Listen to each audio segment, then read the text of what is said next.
नमस्कार दर्शकों, good morning, सुप्रभात। कैसे हैं आप? मैं हूं आपका होस्ट और आपका दोस्त हर्ष और हम स्वागत करते हैं हमारे मॉर्निंग शो नमस्ते हिमाचल में आप सभी का। दर्शकों, जैसा कि आप जानते हैं, कार्यक्रम नमस्ते हिमाचल में हम आपको हिमाचल की संस्कृति, हमारी कल्चर, हमारी वेशभूषा और कुछ खास शख्सियतों से आपकी मुलाकात कराते हैं। और दर्शकों, आज हम आपको एक खास मेहमान से मिलवाने वाले हैं। जी हाँ, मैं इनका तारुफ तो आपसे करवाऊंगा, पर पहले मैं चाहता हूँ कि इनके बारे में आप ये कुछ झलकियाँ देखें। तो आइए देखते हैं।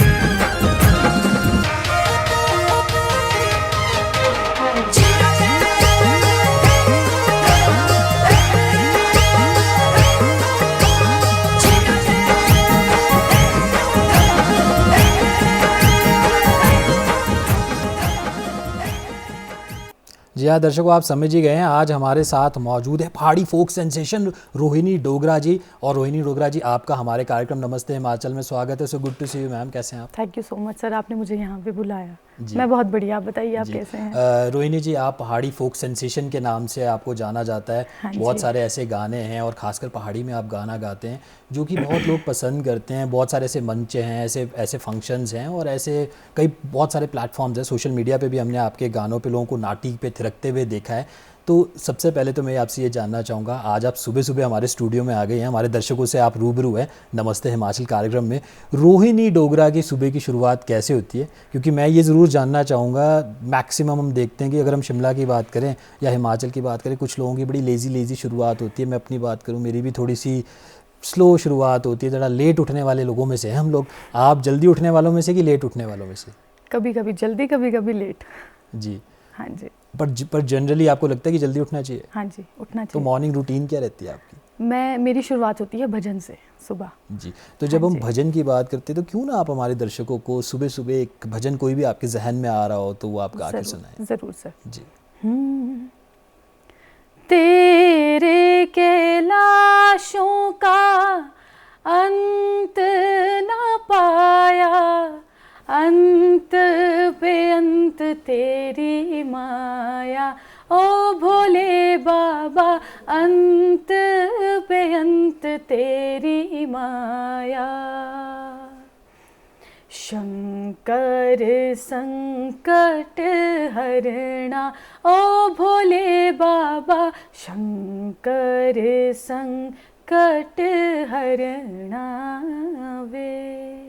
वाह, क्या बात है! सुबह सुबह आपने भगवान शिव का ये भजन हमारे लिए और हमारे दर्शकों के लिए समर्पित किया। और जैसे कि भजन के बोल ये हैं कि शंकर संकट हरना, तो जो नमस्ते हिमाचल देखने वाले जो हमारे दर्शक हैं ना, डीडी हिमाचल के प्यारे दर्शक, हम भी यही चाहेंगे कि आपके जीवन में कोई भी संकट है, कोई भी कष्ट है, उसे शंकर भगवान बिल्कुल हर लें और आप भी खुश रहें। और खुश रहना इंसान के जीवन में बहुत ज़्यादा ज़रूरी है। और जब हम म्यूज़िक की बात करते हैं ना रोहिणी जी, तो म्यूज़िक स्ट्रेस बस्टर की तरह होता है। आप जितना म्यूज़िक सुनोगे, म्यूज़िक में रहोगे और आप स्ट्रेस से काफ़ी दूर रहोगे। और आजकल की जब हम लाइव देखते हैं, हम देखते हैं बहुत ज़्यादा स्ट्रेस होता है, बहुत ज़्यादा लोग परेशान रहते हैं। तो म्यूज़िक एक ऑल्टरनेट बन सकता है स्ट्रेस के लिए भी। तो इस बात से आप एग्री करती हैं? हाँ जी सर, बिल्कुल बिल्कुल। मेरी लाइफ में तो म्यूज़िक ऐसा है कि अगर मेरे को कोई भी डिप्रेशन में मैं सोचूं कि मैं जाने जा रही हूँ, तो बस मैं म्यूज़िक ऑन करके गाने लगा के बस मैं सो जाती हूँ। वाह, यही है। वाह, क्या बात है! रोहिणी जी, पहाड़ी म्यूज़िक को आप काफ़ी प्रमोट करती हैं, हाँ पहाड़ी गानों को आप आगे लेकर जाती हैं। हमारे दर्शक ये जानना चाहेंगे, बहुत सारे आपके दर्शक हैं, बहुत सारे ऐसे फॉलोअर्स हैं जो तो जानते हैं कि रोहिणी डोगरा जी कहाँ से हैं। पर थोड़ा आप हमारे दर्शकों को ये बताइए कि रोहिणी डोगरा जी कहाँ से हैं और कैसे उनकी शिक्षा वगैरह हुई। हाँ जी, तो सर बेसिकली मैं कोटगढ़ से हूँ। कोटगढ़ के एक गांव है दलान, मैं दलान से हूँ जी। तो मैं मतलब बचपन से ही मेरे को म्यूज़िक का बहुत शौक़ था। लेकिन 10th तक तो पढ़ाई थी, तो हमारे पास कोई ऐसा स्कोप था भी नहीं कि हम म्यूज़िक में कुछ आगे करें। तो हमारा एक कंपटीशन हुआ था, मैंने उसमें पार्ट लिया था, तो मेरा उसमें फर्स्ट प्राइज़ आया था। तो उसके बाद से मेरे घर वालों ने मेरे को बहुत सपोर्ट किया म्यूज़िक के लिए। 10th तक तो मेरे पास म्यूज़िक सब्जेक्ट था नहीं। फिर मैं रामपुर शिफ्ट हो गई थी +1 2 में, और कॉलेज में मेरे पास फिर म्यूज़िक था। फिर मैंने म्यूज़िक में ही पढ़ाई आगे करी। जी, तो मतलब बचपन से आपका बिल्कुल गोल सेट था कि आप म्यूज़िक में ही आगे बढ़ेंगे। कोई ऐसी इंस्पिरेशन थी या परिवार में म्यूज़िक का कोई इस प्रकार का इन्फ्लुएंस था? मेरी फैमिली में म्यूज़िक, फैमिली बैकग्राउंड कुछ भी नहीं है मेरा। पर मेरा कुछ और था, मेरे को बनना था पुलिस जी लेकिन फिर वो म्यूज़िक में घर वालों को लगा कि नहीं इसका ठीक है, तो मेरे को फिर म्यूज़िक फील्ड में ही आ गए। जी। मेरे पापा मेरे को बहुत सपोर्ट करते हैं म्यूज़िक के लिए, बहुत। तो अब जब पुलिस की जब हम बात करते हैं तो जब पुलिस ऑफिशियल्स आपके गानों पे मुझे लगता है वो लोग भी नाटी करते होंगे जब आप किसी मंच पे परफॉर्म करती होंगी। हाँ जी, ये तो है। हाँ जी जी जी। जब हम म्यूज़िक की बात करते हैं, आपने कहा कि पहाड़ी आपने म्यूज़िक को आगे लेकर गए और आपने कोटगढ़ क्षेत्र से अपना जिक्र किया कि आप कोटगढ़ से हैं। अगर आप हमारे दर्शकों को, क्योंकि जब हम बात करते हैं डीडी हिमाचल की और हम हिमाचल की बात करें तो 12 ज़िले हैं हिमाचल में, तो और लोग भी जानना चाहेंगे कोटगढ़ की क्या स्पेशलिटी है। मतलब अगर आउट ऑफ इंडिया भी लोग इसको देखते हैं या इंडिया के बाहर भी प्रोग्राम देखा जाता है, तो कोटगढ़ की क्या स्पेशलिटी है? सर, हमारी एक आउटफिट होती है, आपने सुना होगा रेचटा। सर वो कोटगढ़ का बहुत फेमस है रेचटा हमारा जी। वो हमारे हर शादियों में, अगर कोई भी फंक्शंस हो, छोटे से छोटे बड़े से बड़ा बच्चा पहनता है। हाँ जी जी। और रेशटा की जब हम बात करते हैं तो अब तो हम देखते हैं कि ऑल ओवर हिमाचल रेशटा पहना जाता है। पहले तो शायद कोटगढ़ के साथ ही उसको जोड़ा जाता था, पर अब पूरे हिमाचल में लड़कियां रेशटा को पहनती हैं। तो काफ़ी यूनिक आइडेंटिटी दर्शकों को रेशटा देता है हिमाचल को। जब आप हिमाचल की बात करते हैं ना तो सेब हमारे काफ़ी फेमस है, और उसके बाद जो हमारा कल्चर है, हमारा म्यूज़िक है, हमारी वेशभूषा है, वो भी काफ़ी फेमस है, और रेशटा उसमें एक चार चांद ज़रूर लगाता है। रोहिणी जी, जब हम म्यूज़िक की बात करते हैं, आपने कहा कि आपने म्यूज़िक स्टार्ट किया स्कूल लेवल से, तो थोड़ा सा आपको कुछ याद आ रहा है उस टाइम कितना आपको स्ट्रगल करना पड़ा, या म्यूज़िक के लिए कितना आपको हार्डवर्क करना पड़ा? सर, मैं रामपुर में नई नई शिफ्ट हुई थी, तो जहाँ मैं रहती थी वहाँ एक जगात खाना जगह है जी। तो वहाँ पे राजीव सर का स्टूडियो होता था। तो मैं स्कूल से, मेरी छुट्टी होती थी 3 बजे, तो मैं 3:05 में मैं स्टूडियो पहुँच जाती थी, घर वालों को बिना बोले। मेरे घर पे पता ही नहीं था। तो एक बार मेरे घर पे पता लग गया, मैं मामू मम्मी के साथ रहती थी, तो मेरे को बड़ा डांटा था कि कहाँ जाती है, क्योंकि वो टाइम था वैसा कि लड़कियों को इतना नहीं होता था कि कहाँ जा रही है, वो हर चीज़ की खबर रहती थी। तो फिर एक बार मैंने बोल ही दिया कि मैं ऐसे स्टूडियो जाती हूँ, तो मेरे मम्मा थोड़े ऐसे थे कि नहीं जाना है करके, स्ट्रिक्ट थोड़े। तो फिर मैंने एक दिन वहाँ पे ऐसे डमी रिकॉर्ड कर दिया, तो वो मैंने अपने घर वालों को सुना दिया, मैंने अपने पापा को भेज दिया। तो उसके बाद से फिर मेरे को म्यूज़िक में बहुत ज़्यादा सपोर्ट किया। उसके बाद मैं जाती रहती थी फिर स्टूडियोज़। तो वो एक पहला स्टूडियो था रामपुर में, सरगम रिकॉर्ड्स, वहाँ मैं फर्स्ट टाइम गई थी। जी। अभी भी आपको वो गाना याद है जो आपने डमी रिकॉर्ड किया था? क्या हमारे दर्शक सुन सकते हैं? हाँ जी, वो नाटी थी वो। जी प्लीज़। शीले बेनाड़े रे कुंगाशी गोविले सौदा बोलू हरिये हरे हरे बोलूंगे गोएला लाड़िए सौदा बोलू हरिये हरे के बिता डेउणे ने गीले शाउरे के बियार नाशणे घरे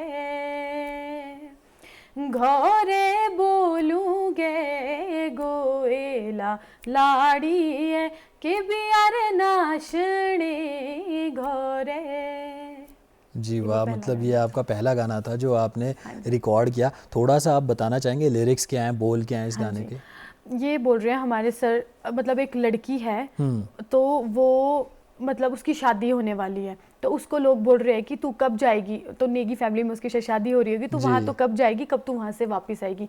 और जो फर्स्ट लाइन थी शीले बे नाड़ेरी कुंगशी, हमारे सर कुंगशी तो पता ही होगा आपको क्या होती है। जी मुझे तो पता है, पर शायद हमारे दर्शकों को अगर आप थोड़ा सा एक्सप्लेन करें तो ज़्यादा अच्छा रहेगा। एक्सप्लेन करने में तो कुंगशी एक ग्रीन कलर का हमारी होती है, जो बच्चों को ज़्यादा मारा जाता है बचपन में उस चीज़ से। जी हाँ, दर्शकों उसको बिच्छू बुट्टी भी कहा जाता है कुछ जगहों पे। तो वो मतलब ठंडी जगह लगती है, तो उसके बारे में बताया गया है हमें। जी। और बिच्छू बुट्टी का आपने जिक्र किया, कुंगशी का आपने जिक्र किया, मुझे लगता है बहुत सारे हमारे दर्शक हैं उनकी मेमोरीज उनको याद आ गई होंगी बचपन की, और ऐसे तो कोई बच्चे नहीं होंगे हिमाचल के जिनको बिच्छू बुट्टी का जो वो एहसास है ना, वो झंझनाहट है हाथों पे, उसकी याद ना हो। और काफ़ी अच्छी मेमोरीज आपने बिच्छू बुट्टी और कुंगशी के बारे में याद दिला दी। तो रोहिणी जी, जब हम म्यूज़िक की बात करते हैं तो आपने प्रोफेशनली क्या क्लासिकल भी सीखा, और जब हम क्लासिकल की बात करते हैं तो क्लासिकल म्यूज़िक सीखना कितना ज़्यादा ज़रूरी है एक आर्टिस्ट को, एक सिंगर को? मैंने +1 2 में म्यूज़िक लिया था, तो वहाँ मेरे को तब पता लगा कि म्यूज़िक कितना मुश्किल है। लोगों को लगता है कि भाई एक गाना गा लिया और हो गया। सर, जब तानपुरे में साला गाना पड़ता है ना, वहाँ पता लगता है कि हम कितना पानी में हैं। तो बहुत ज़रूरी है, जिसको म्यूज़िक फील्ड में आगे कुछ करना है तो उनको म्यूज़िक सीखना बहुत ज़रूरी है। जी हाँ, बहुत और ज़्यादा। म्यूज़िक सीखना भी ज़रूरी है। और जब हम क्लासिकल की बात करते हैं दर्शकों, क्लासिकल म्यूज़िक आपका एक बेस बनता है, आपका एक फाउंडेशन बनता है। और जितना आप क्लासिकल म्यूज़िक पे फोकस करेंगे, अपने फाउंडेशन को स्ट्रॉन्ग करेंगे, उतना ज़्यादा आप अपना जो करियर है उसमें ग्रोथ भी ले सकते हैं। क्यों रोहिणी जी? हाँ जी जी हाँ सर, जी। बिल्कुल। जब हम म्यूज़िक की बात करते हैं ना, हम पहाड़ी फोक सेंसेशन हम आपको कहते हैं, तो मेरा मन कर रहा है और मुझे लगता है जो हमारे दर्शक हैं ना, उनके साथ मेरा बड़ा टेलीपैथिक सा कॉन्वर्जेशन रहता है मेरा। तो मैं समझ गया हूँ कि वो आपके गाने और सुनना चाहते हैं और देखना चाहते हैं। तो दर्शकों, रोहिणी डोगरा जी का क्यों ना एक गाना हम सब लोग एंजॉय करें। तो आइए देखते हैं रोहिणी डोगरा जी का एक एक सॉन्ग। मेरे देवड़ा था शाली, हाय बोलो मेरे देवड़ा था शाली, लिपटा देगा डालिया ड्राइवरा। मेरे देवड़ा था शाली, हाय बोलो मेरे देवड़ा था शाली, लिपटा देगा डालिया ड्राइवरा। हो बोला गाड़ी घाटे में मना मोरा मेरी अटेड़ा क्या पगोरिया तेरी है, बोलो खेड़ी तेरी बे मना मोरा लाटड़ा का पगोरिया तेरी है। बोला गाड़ी घाटे में घोड़ा जोगना मेरी रखा तेरी खाया लेने, बोलो खेड़ी तेरी बे घोड़ा जोगना पे रखा तेरी खाया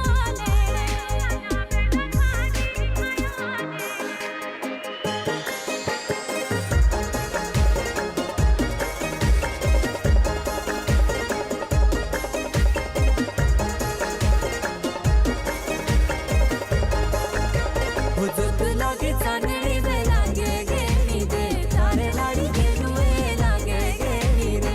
जुत लागे चांदनी वे लागे गेनी दे, तारे लाड़ी गेनुए लागे गेनी दे।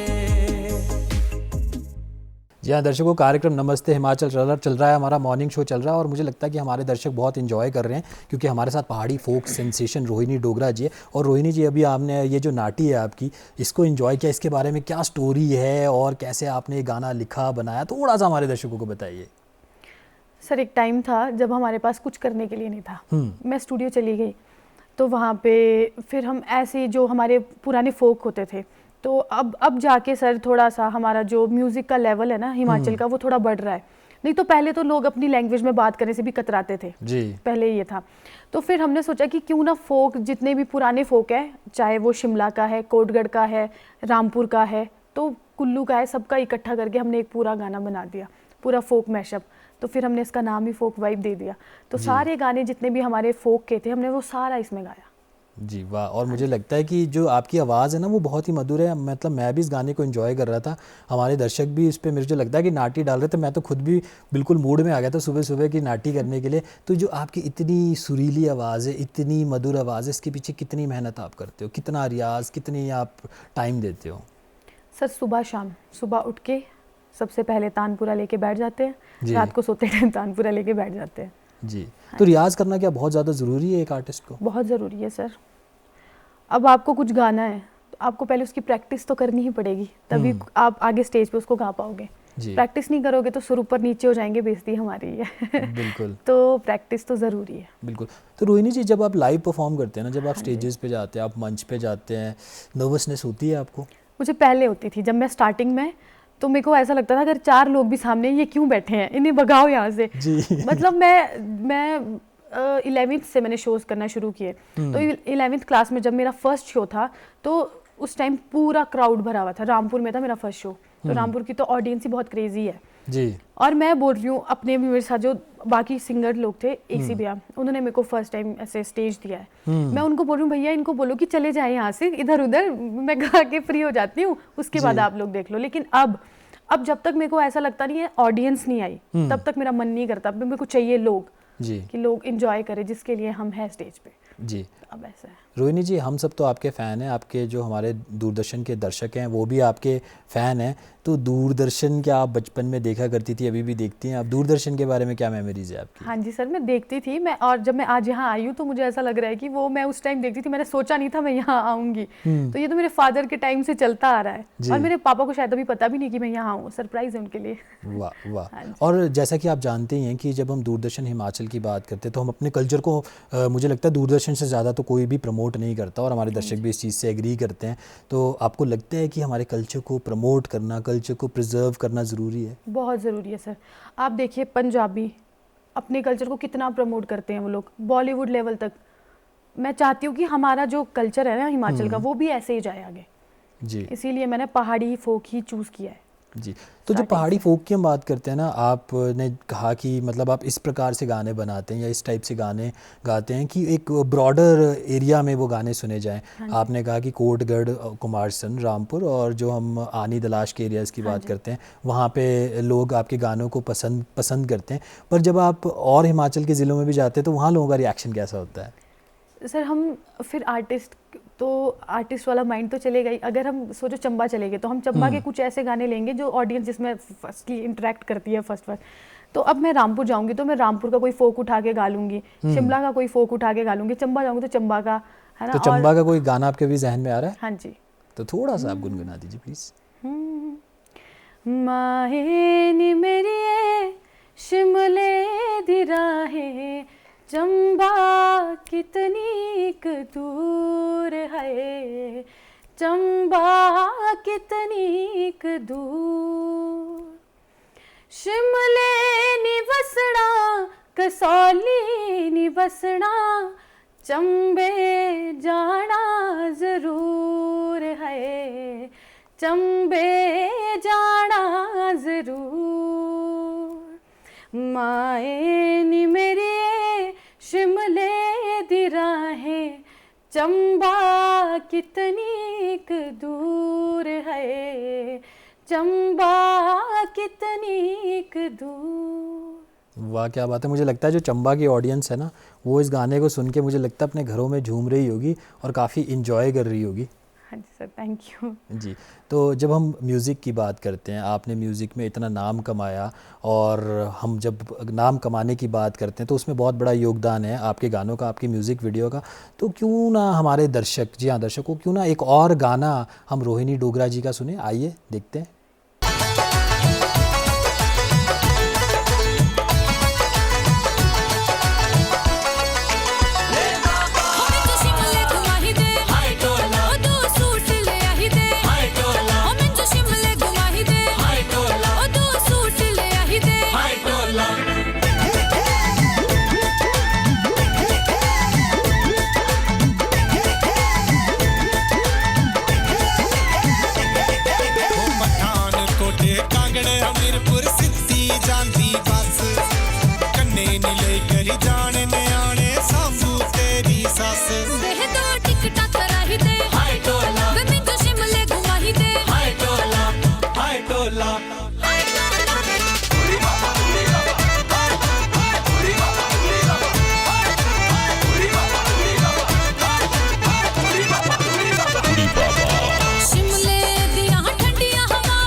हिमाचल आप सब देख रहे हैं, हमारा मॉर्निंग शो आप देख रहे हैं, और रोहिणी डोगरा जी आज हमारे साथ मौजूद है। उनका गाना हम सब लोग इन्जॉय कर रहे थे। और रोहिणी जी, जब आपने कुरकुरों की बात की तो मैं ये जानना चाहूँगा कि कुरकुरे क्यों आपने इस सॉन्ग में डाले? आप क्या कुरकुरे खाने की फ़ैन है आप?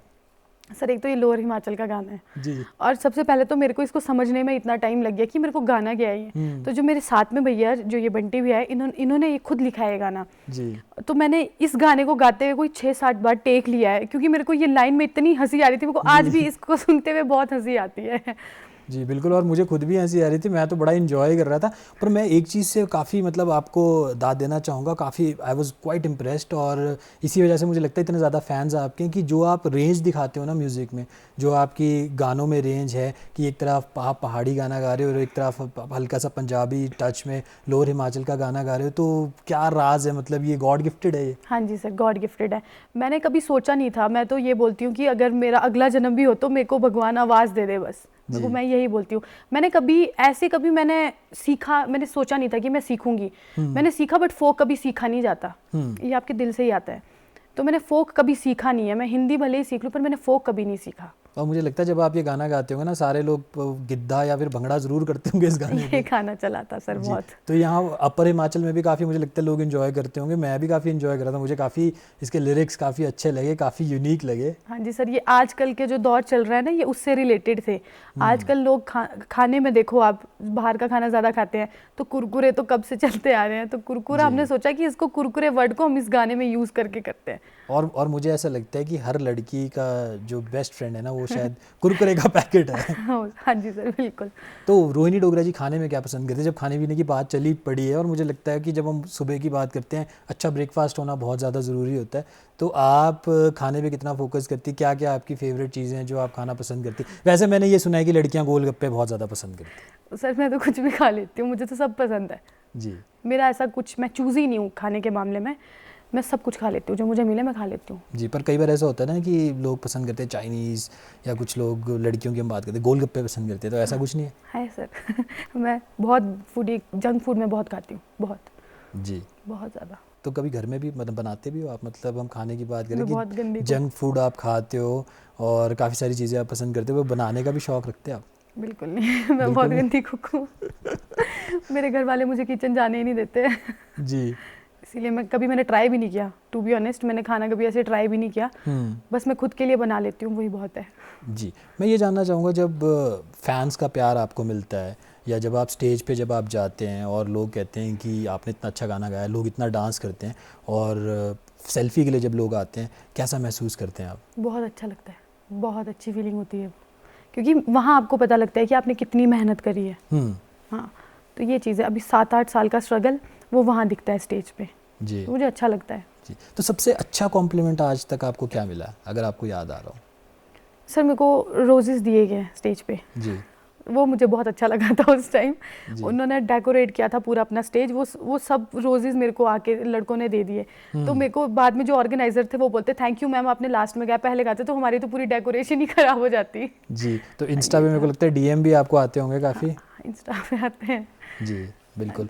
और सोशल मीडिया की जब हम बात करते हैं ना, हम कह रहे हैं कि पहाड़ी कल्चर या फोक की जब हम बात करते हैं ना, उसको बहुत सारे मंच अब मिल रहे हैं। दूरदर्शन तो इसमें एक बहुत बड़ा रोल बहुत पहले से प्ले कर रहा है, बट अब हम देख रहे हैं कि लोग इंस्टा पे, सोशल मीडिया पे भी इन्फ्लुएंस हो रहे हैं या इन्फ्लुएंस कर रहे हैं लोगों को, और कल्चर के साथ कनेक्ट कर रहे हैं। तो आपको लगता है कल्चर के साथ लोगों को जोड़ना बहुत ज़्यादा ज़रूरी है? बहुत ज़रूरी है सर। आप देखना आजकल जो चीज़ें रील्स पे चल रही है, वही गाना तभी उठ रहा है। आप देखना आज जितने भी पुराने हमारे गाने थे ना, वो सारे भी रील्स पे आ गए हैं, तो रील्स पे वो गाने चल रहे हैं, तो तभी लोग उसको यूट्यूब पे सुन रहे हैं। जी। तो बहुत ज़रूरी है अपने कल्चर को प्रमोट करना, तो मेरे हिसाब से, दूसरों का मुझे नहीं पता, पर मेरे हिसाब से तो बहुत ज़रूरी है। बिल्कुल। जब हम फैंस की बात करते हैं, आपने कहा कि फैंस का बहुत प्यार मिलता है, लोग बहुत पसंद करते हैं, आपके गानों पे बहुत झूमते हैं। क्या कोई फैंस को कोई गाना डेडिकेट करने का आपका मूड हो रहा है, कोई फैंस के लिए, या कुछ कहने का आपका मन कर रहा है? मैं कहना चाहूँगी, जी मैं यही बोलूँगी कि इसी तरह हमें प्यार देते रहिए। मैं अपनी ही बात नहीं करूँगी, और भी आर्टिस्ट है, बहुत अच्छे आर्टिस्ट है। अगर हमारे पास ऑडियंस है ना सर अच्छी, तभी हम कुछ कर सकते हैं। अगर हमारे पास ऑडियंस ही नहीं है तो हमारी तो कोई वैल्यू ही नहीं है फिर। एक बात आई। हाँ जी, तो मैं यही बोलूँगी कि मेरे को इसी तरह से सपोर्ट करते रहिए हमेशा, जब तक मैं गाऊँगी तब तक। जी। पर फैंस की सपोर्ट की तो हम बात करते हैं, फैंस आपको सपोर्ट भी करते हैं, पर मुझे ये लगता है कि जो आपके फैंस हैं ना, जो भी देख रहे हैं और जो हमारे दर्शक भी हैं, वो ये चाहते हैं कि फैंस के लिए भी आप कोई गाना थोड़ा सा गुनगुनाएं। सर पहाड़ी हिंदी, जो जो आपको लगे आपके फैंस के लिए। हिंदी गाती हूँ। जी। लग जा गले के फिर ये हंसी रात हो न हो, शायद फिर इस जन्म में मुलाकात हो न हो, लग जा गले से हमको मिली है आज ये घड़ियां नसीब से, जी भर के देख लीजिए हमको करीब से,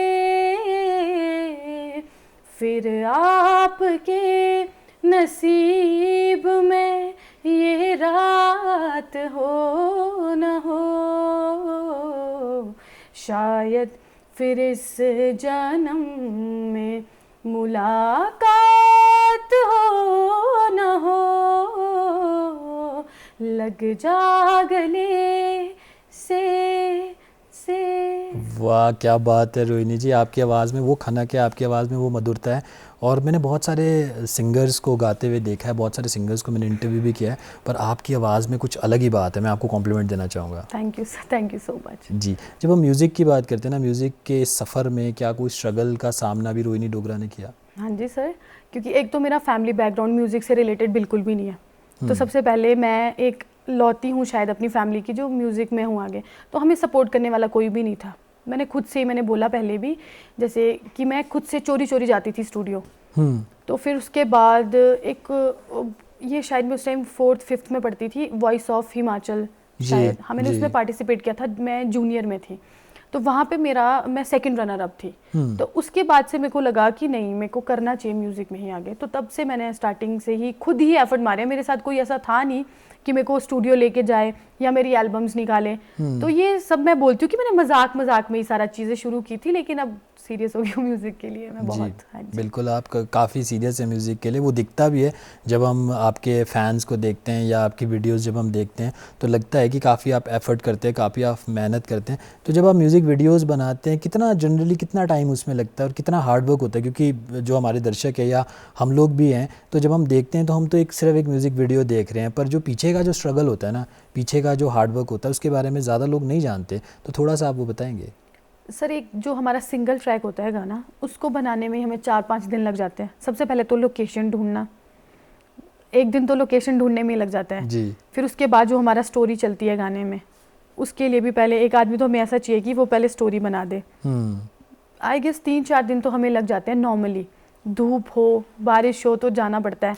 अब कभी तो ऐसा होता है सर, हमने सुबह से शाम तक कुछ नहीं खाया होता जब तक गाना नहीं हुआ, फिर शाम को खाते हैं सब, पूरी टीम खाना बैठ के। बिल्कुल, ऐसा है। और स्ट्रगल तो ज़िंदगी में मुझे ऐसा लगता है रोहिणी जी होना भी चाहिए, क्योंकि वही एक कहते हैं ना कि हीरे को तराशा जाता है, तो जब स्ट्रगल होता है तो वो एक आर्टिस्ट को तराश देता है। मेरा ये मानना है। हाँ जी सर, बिल्कुल, स्ट्रगल तो होना बहुत ज़रूरी है। जब तक स्ट्रगल नहीं करेंगे तो ज़िंदगी में बैठे बिठाए तो कोई नहीं देगा हमें जी। तो कोशिश करना, मेहनत करना तो बहुत इम्पॉर्टेंट है। बिल्कुल, और मुझे ऐसा लग रहा है कि जब हम गाने की बात करते हैं, आपकी आवाज़ की बात करते हैं, मेरा मन रोहिणी जी ये कर रहा है कि मैं एक और गाना सुनना चाहता हूँ।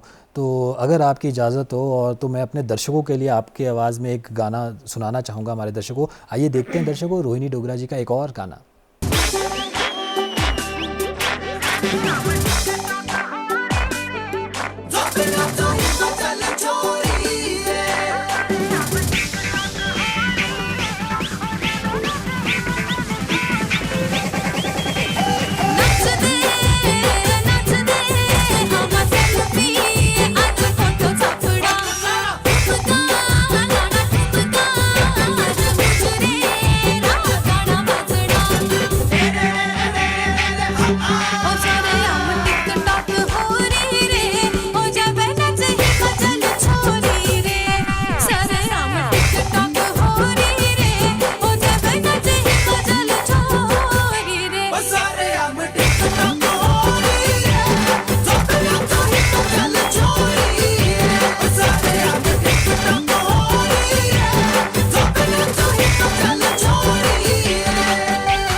लोग खुद भी झूम रहे थे और रोहिणी जी की आवाज़ में वो मधुरता है, वो खनक है। और ख़ासकर गाने जब हम बात करते हैं रोहिणी जी, ये जो सॉन्ग था ये काफ़ी मुझे मतलब इन्जॉय किया मैंने इसको काफ़ी ज़्यादा। इस पे हम लोगों ने स्टूडियो में ही हम नाटी करे थे, मुझे लगता है आप भी इस पे झूमने को मजबूर हो रहे थे। तो इसकी स्टोरी क्या है? मतलब मुझे ऐसा लगता है और हमारे दर्शक भी एग्री करेंगे कि टिकटॉक तो शायद बैन हो गया पर आपका कैरियर चल पड़ा इस गाने के बाद। मैं वही बोलने वाली थी कि लॉकडाउन में बहुत टिकटॉक सर यूज़ करते थे लोग, तो स्पेशली लड़कियां कहीं भी उठ के वो चुन्नी लेके डांस करना। तो हमारे जो लिरिक्स लिखते भैया TR भैया, उन्होंने ये पूरा गाना लिख लिया। तो मैंने मना कर दिया, मैं नहीं गाऊंगी इसको, कि क्या लिख दिया ये, मगर मेरे को तो समझ भी नहीं आ रहा है ये।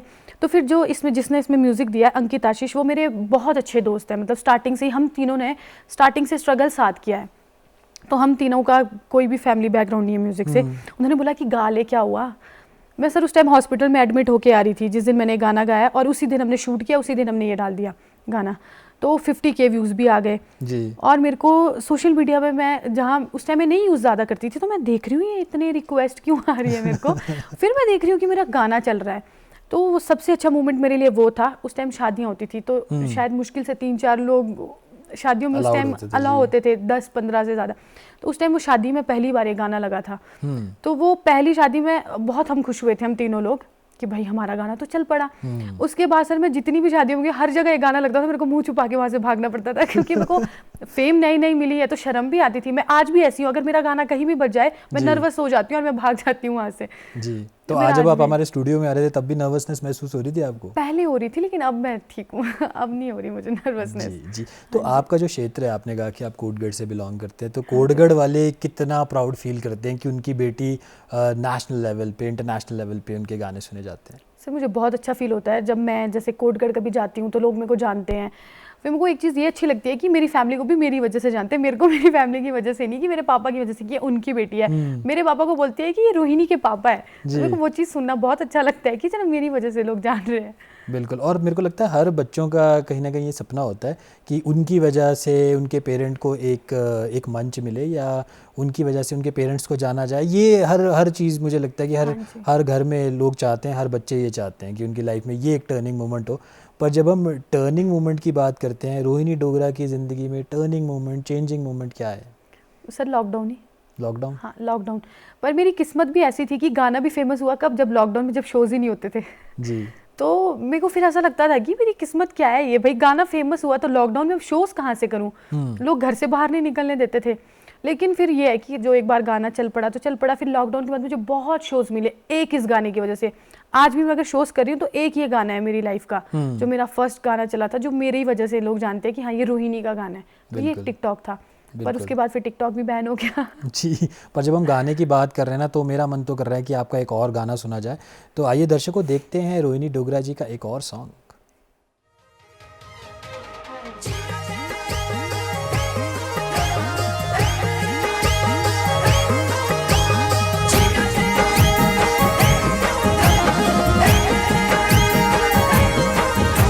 सारे बोलो छोरी है जे छोरी नहीं नाचदी, सारे बोलो छोरी है जे छोरी नहीं नाचदी। नाटी रे नशे दी लागी थोड़ी थोड़ी मचदी, नाटी रे नशे दी लागी थोड़ी थोड़ी मचदी। हल्की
हाँ दर्शकों, कार्यक्रम नमस्ते हिमाचल चल रहा है और हमारे साथ फोक सेंसेशन रोहिणी डोगरा जी और इनके गानों पे हम लोग नाटी कर रहे हैं स्टूडियो में ही, जी हाँ आप इमेजिन कर सकते हैं। और मुझे ऐसा लगता है कि आप भी घर में कुछ जो भी आप काम कर रहे हैं या चाय पी रहे हैं या ब्रेकफास्ट बना रहे हैं या ब्रेकफास्ट कर रहे हैं, आप भी मुझे लगता है कि नाटी पे झूमने पे तो मजबूर हो ही गए होंगे रोहिणी डोगरा जी के इन गानों पे। तो रोहिणी डोगरा जी, ये जो गाना अभी हमने देखा ना, जिस पे हम डांस भी कर रहे थे, ये इस गाने के लिरिक्स क्या हैं जो दर्शक शायद समझ नहीं पाए। म्यूज़िक तो लाजवाब है, पर लिरिक्स क्या है इस गाने में? सर ये गाना है लड़कियों पे। जी। हमारी हिमाचल की लड़कियां जो डांस करती है तो बहुत पॉपुलर है। तो अभी कुछ लड़कियां ऐसी भी होती है जो शायद थोड़ा फील करती है कि नहीं डांस करना है, तो इसको बोल रही है कि सब बोलते हैं कि लड़की नहीं नाच रही है, बट अगर वो नाचेगी तो वो एंड कर देती है। तो हमने ये थोड़ा हिंदी के वर्ड्स यूज़ करके थोड़ा अपना हिमाचली जो है लैंग्वेज वो थोड़ा यूज़ करके हमने एक गाना बनाया। जी। क्योंकि अभी कुछ लोगों को, जैसे हिमाचल से बाहर की ऑडियंस है, उत्तराखंड हो गया, वहाँ पे भी हमारा सेम जैसा थोड़ा कल्चर है, बस थोड़ा सा डिफरेंस होगा। तो हम चाहते थे कि ये गाना उत्तराखंड में भी चले, और ये गाना उत्तराखंड से ही उठा है। अच्छा। उत्तराखंड से, हाँ जी, वहाँ पे ये लोगों ने ज़्यादा प्यार दिया इस गाने को अकॉर्डिंग टू हिमाचल। तो वहाँ के लोगों ने इस पे बहुत रील्स बनाई हैं। जी। हाँ जी तो सर। थोड़ा सा आप हमारे दर्शकों को बताइए, मैं भी इस चीज़ को थोड़ा सा समझना चाहता हूँ कि जब हम गानों की बात करते हैं, पहाड़ी गानों की बात करते हैं, कहा ही जाता है देवभूमि हिमाचल, उत्तराखंड को भी देवभूमि उत्तराखंड कहा जाता है। तो उनके गाने यहाँ पे चलते हैं, हमारे गाने वहाँ पे चलते हैं, तो इसके पीछे राज क्या है? मुझे लगता है लैंग्वेज में थोड़ा तो फ़र्क होगा। सर एक्चुअली थोड़ा नहीं, बहुत ही थोड़ा फ़र्क है। जो हमारे जैसे उत्तराखंड है, तो जो वहाँ के ठेठ सॉन्ग है वो हमें तो समझ नहीं आते, बट जो हमारा जो यहाँ का कल्चर है, जो गाना शिमला में चलता है ना सर, वो उत्तराखंड में चलता ही चलता है। उत्तराखंड का जो गाना होगा वो यहाँ चलेगा ही, क्योंकि लैंग्वेज बहुत सिमिलर है हमारी। बिल्कुल। हाँ जी। और पहाड़ों में हम देखते ही हैं कि लैंग्वेज हो चाहे वेशभूषा हो, बेशक वो बदलती है हाँ जी। कुछ किलोमीटर्स के बाद, पर कहीं ना कहीं सिमिलैरिटीज़ हाँ जी। भी होती हैं। और यही सिमिलैरिटीज़ जो होती हैं ये हमारे कल्चर को बढ़ावा देती हैं, हमारे कल्चर को प्रमोट करती हैं। रोहिणी जी, जब हम म्यूज़िक की बात करते हैं, म्यूज़िक में आपको लगता है आपने सब कुछ अचीव कर लिया? नहीं, अभी तो कुछ भी अचीव नहीं किया है। अभी तो शायद 1% मैंने लिया है। जी। अभी तो बहुत करना है आगे। तो क्या सोचा है रोहिणी जी के, क्या प्लान्स है फ्यूचर के? सर देखिए, मैं नहीं बोलती कि मैं कुछ और ज़्यादा बोलती हूँ, वो बढ़ा चढ़ा के चीज़ों को बोलूँगी। बस मैं यही बोलूँगी कि जितना मेरे से हो सकता है मैं अपने कल्चर को हर लेवल पे प्रमोट करूँगी। जी। वो चाहे फिर बॉलीवुड हो चाहे कहीं और भी हो, मैं अपने कल्चर को हमेशा प्रमोट करती रहूँगी। आज जैसे कर रही हूँ, कल भी वैसे ही करूँगी। बिल्कुल। और जब हम कल्चर प्रमोशन की बात करते हैं तो कल्चर प्रमोशन में सबसे ज़्यादा जो रोल या सबसे ज़्यादा जो इम्पैक्ट लाता है वो लाता है हमारा कल्चर और हमारे सॉन्ग्स। तो क्यों ना दर्शकों एक और गाना हम सुने रोहिणी डोगरा जी का, आइए देखते हैं।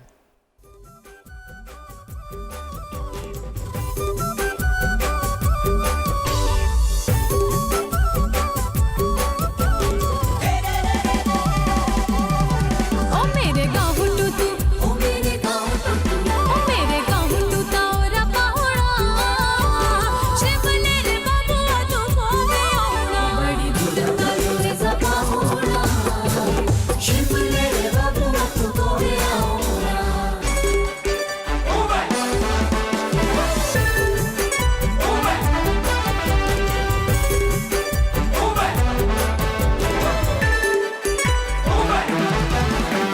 हाथों ताते अपने हथौड़ा में खिलाड़ा, खाना में खिलाड़ा ताता खाना में खिलाड़ा, ओ तेरी आउणे दी खुशी दा मुजरा बिलाड़ा, मुजरा बिलाड़ा है मुजरा बिलाड़ा। मेरे साथ दे तू, ओ मेरे साथ दे तू, मेरे साथ दे तू अपने नचाउणा, शिवले रे बाबुआ तू बोबे आउणा, बड़ी दूर तालू रे सा पाहुणा, शिवले रे बाबुआ तू बोबे आउणा।